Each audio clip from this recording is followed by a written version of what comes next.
Simba Singh was not an ordinary lion of the savannah. He was the most famously unstable, unpredictably hilarious, dramatically overreacting, mentally confused lion ever born in the history of African wildlife. Other lions roared to show power. Simba Singh roared because he forgot where he put his lunch. Other lions chased zebras. Simba once chased his own tail for 40 minutes straight because he thought it was a snake attacking him. His mane wasn't just a mane. It was a wild, chaotic, permanently wind-blown bush that made him look like he stuck his head inside a generator and came out more electrified than enlightened. Every animal in the savannah knew one rule: never try to understand Simba Singh. Understanding him was more dangerous than stepping on a sleeping crocodile wearing sunglasses. His brain worked like a broken radio: static, random songs, strange noises, and sudden philosophical questions about clouds and their purpose in life. One morning, as the golden sun rose over the savannah, Simba Singh woke up screaming, "Who stole my eyes?" before realizing his eyes were, in fact, inside his head, working perfectly fine. He blamed the wind for confusing him. He blamed the clouds for looking guilty. Then he blamed a tree for standing there suspiciously. Every day was chaos, but today was extra chaos because Simba had decided he was going to prove to everyone that he was the smartest animal in the savannah. Why today? Nobody knew. Not even Simba. He claimed he received a divine message in his dreams from a floating pineapple wearing a crown who told him, "Simba, my child, destiny awaits you." It was probably his stomach rumbling, but Simba believed it 100%. So he gathered the animals for a speech. The buffaloes rolled their eyes. The zebras considered leaving the savannah permanently. The giraffes pretended to be eating from trees so they wouldn't have to listen. Even the hyenas, who normally laughed at everything, were too exhausted to laugh at Simba's daily nonsense. He stood on a rock dramatically, chest puffed, mane flying in the wind like he was the hero of a jungle movie trailer. "Animals of the savannah," Simba roared, sounding proud, confused, and slightly constipated at the same time. "Today I declare myself." He paused. Everyone held their breath, not knowing whether to run, hide, or cry. The smartest being in Africa. A baby meerkat fainted. A warthog snorted in disbelief. A vulture fell off its branch laughing. "Simba," the old elephant Mzee said, "what exactly have you done that is smart?" Simba smirked confidently. "Yesterday I discovered water." The savannah went silent. "Simba," said Mzee, "water has existed for millions of years." "Not that water," Simba argued. "This one was hiding in a pond." "Because that's where water lives," Mzee replied. "Exactly," Simba said proudly. "I found its secret home." Before the elephant could respond, Simba flipped dramatically off the rock, landed on a bush, got stuck for a moment, fought the bush like it insulted his mother, and then emerged victorious. "I have a mission," Simba announced. "I will bring peace, wisdom, and intelligence to the savannah. Follow me." No one followed him. But Simba didn't notice because his brain was already sprinting faster than his legs. He charged across the savannah with the determination of a heroic idiot. His plan? Unknown. His logic? Non-existent. But his confidence? Unshakable. Simba Singh's first mission of intelligence began with him interrogating a banana tree. "Tell me your secrets," he demanded. The tree, being a tree, said nothing. "Silence is suspicious," Simba roared. Simba shook the tree until bananas fell on his head. He took this as the tree confessing under pressure. "Good," Simba said, rubbing his mane. "Cooperation is important." He marched forward, ready for his next challenge, until he encountered the biggest fear of his life, his own reflection in a water puddle. "Show yourself, imposter!" Simba shouted at his reflection. The reflection copied him. "Oh, you think you're funny?" he growled. The reflection growled back. Simba attacked the puddle, splashing water everywhere, screaming, "The fake lion is made of water! Everyone run!" The flamingos nearby stared at him with disappointment. But Simba was not done. He hadn't even started the real chaos yet. The real disaster began when Simba Singh decided to fix the savannah. His idea of fixing things was the problem. First, he told the zebras their stripes were unorganized. "Look at you," he said, walking around them like a fashion critic. Left, right, so confusing. You should try polka dots." The zebras looked ready to file a complaint. Then Simba tried to help the giraffes. "Your necks are too long," Simba said, nodding wisely. "I recommend bending." A giraffe bent too much, fell over, and the ground shook. "Perfect," Simba said proudly. The giraffe regretted everything. Next, Simba tried to teach the buffaloes meditation.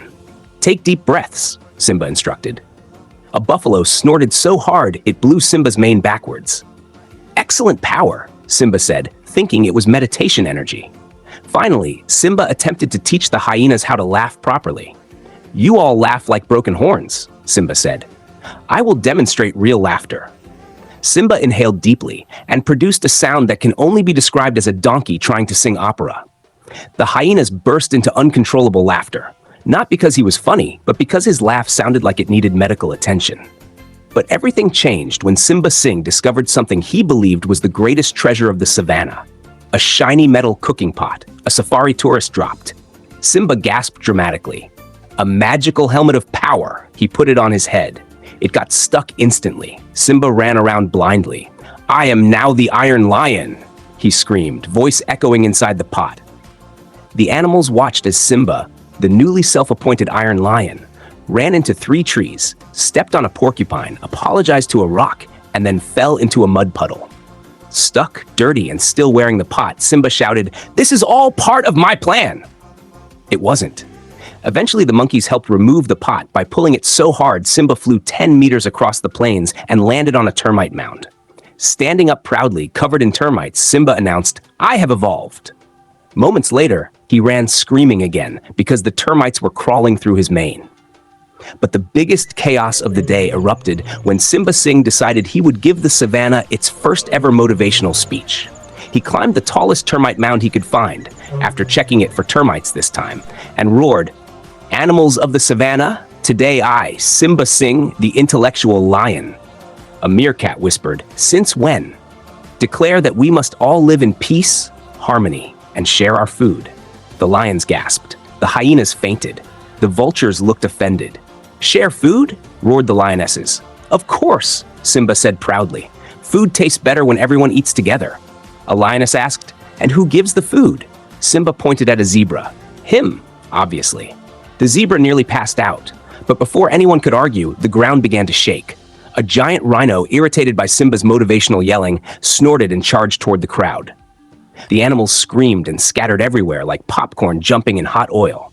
Simba panicked and ran in circles shouting, "The earth is angry! The earth is angry!"